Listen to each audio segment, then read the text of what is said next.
ये है फर्क। जी जी जी डॉक्टर साहब। आदिल, आपने तारक फजल चौधरी साहब को मुश्किल में डाला हुआ है।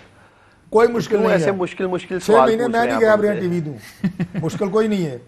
देखिए हम तो तफरी पे नहीं थे, हम तो कोरोना में काम कर रहे थे, मुल्क की हिदमत कर रहे थे। आप लोग छुपे हुए थे, मास्क पहन के लैपटॉप पे आप लोग, पूरी दुनिया ने देखा कॉन्फ्रेंस करते थे, मैदान में नहीं आए आप लोग। तार साहब हम तो ग्राउंड पे थे, ये वजह थे हम नजर नहीं आए। लेकिन मैं आसान सवाल रखता हूं, जो आप बात कर रहे थे आदिल, आप तारक फजल चौधरी साहब से पूछे, PMLN एक जमात है, उसमें से 2 लोग मियां नवाज शरीफ और शहबाज शरीफ का नाम माइनस कर दिया जाए, जिस तरह ये हमारी अजीम पाक फौज के सिपा सलार जनरल बाजवा साहब और DGI-SI की बात करते हैं। जी हम 2 लोगों की बात करते हैं, हम पूरे अदारे की बात नहीं करते।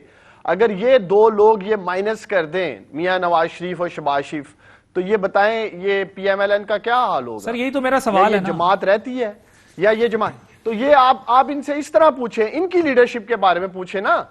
जनरल बाजवा हमारा फखर है, वो आर्मी के सिपा सलार हैं, कैसे ये उनको माइनस करके बात कर सकते हैं? जी हम 2-3 लोगों की बात करते हैं। लॉजिकल बात नहीं है ना सर, नहीं हो सकता ना। एक पार्टी नहीं कर सकती अफोर्ड, तो आप एक इंस्टीट्यूशन, ऑर्गेनाइज इंस्टीट्यूशन को कैसे कहेंगे कि आप अलग हो जाएं? और इनका काम है, देखे तारक फजल चौधरी साहब का फिर काम है कि अपनी लीडरशिप के या तो बयानिए पे खड़े हों। छुप तो ये खुद रहे हैं। एक तो मेरा मकसद है कि कंफ्यूज्ड है, किसी जगह ये कोई स्टेटमेंट देते हैं, यार मेरे तुसी तर्जुमान ना बढ़ो, मैं अपना दिफा कर रहा हूं। अपनी गल करो डॉक्टर साहब, मेरे तर्जुमान ना बढ़ो, मेरे को लोग बहुत तर्जुमान है।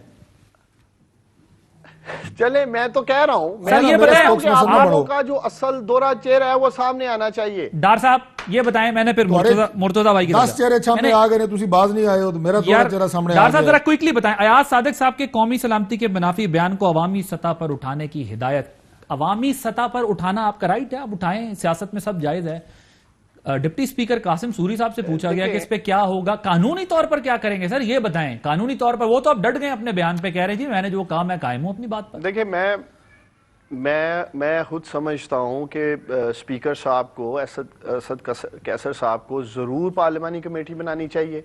ये एक पॉलिसी स्टेटमेंट थी, ये सोची समझी साजिश के तहत ये पैगाम दिया गया, ये मैसेज दिया गया। और ये बयानिया गुजरावाला स्टेडियम के जलसे से शुरू होकर कराची से होता हुआ बलोचिस्तान और अब पार्लियामेंट में आ चुका है।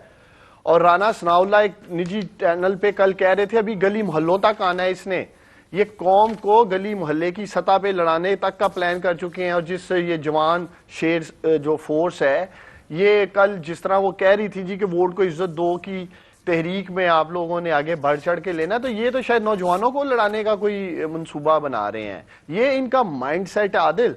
देखिए अभी आप बात कर रहे थे, ये फवाद चौधरी साहब की बात कर रहे थे, आप याद सादिक साहब की बात कर रहे थे, और DGSPR ने जी याद सादिक साहब की प्रेस कॉन्फ्रेंस कर दी, फवाद चौधरी साहब की क्यों नहीं की? फवाद चौधरी साहब ने उसी वक्त floor of the house Pulwama के बाद की भी बात की है, और उन्होंने अपने बयान को वाजिया किया है कि वो क्या बात करना चाह रहे थे। याद सादिक साहब ने कहा जी मैं खड़ा हूं, मरियम सफदर साहिबा उनके उस बयान को सपोर्ट कर रही हैं। नहीं लेकिन डॉक्टर साहब उन्होंने ये कहा कि मैंने फौज के बारे में ये बयान नहीं दिया, बट वो कह रहे हैं मैंने फौज के बारे में ये बयान नहीं दिया। लेकिन ये कौन जानती है? साहब के बारे में आप लोगों ने उनके बयान, देखिए मेरी बात सुने, फौज चौधरी एक मिनट डॉक्टर साहब मैं आता हूँ जी।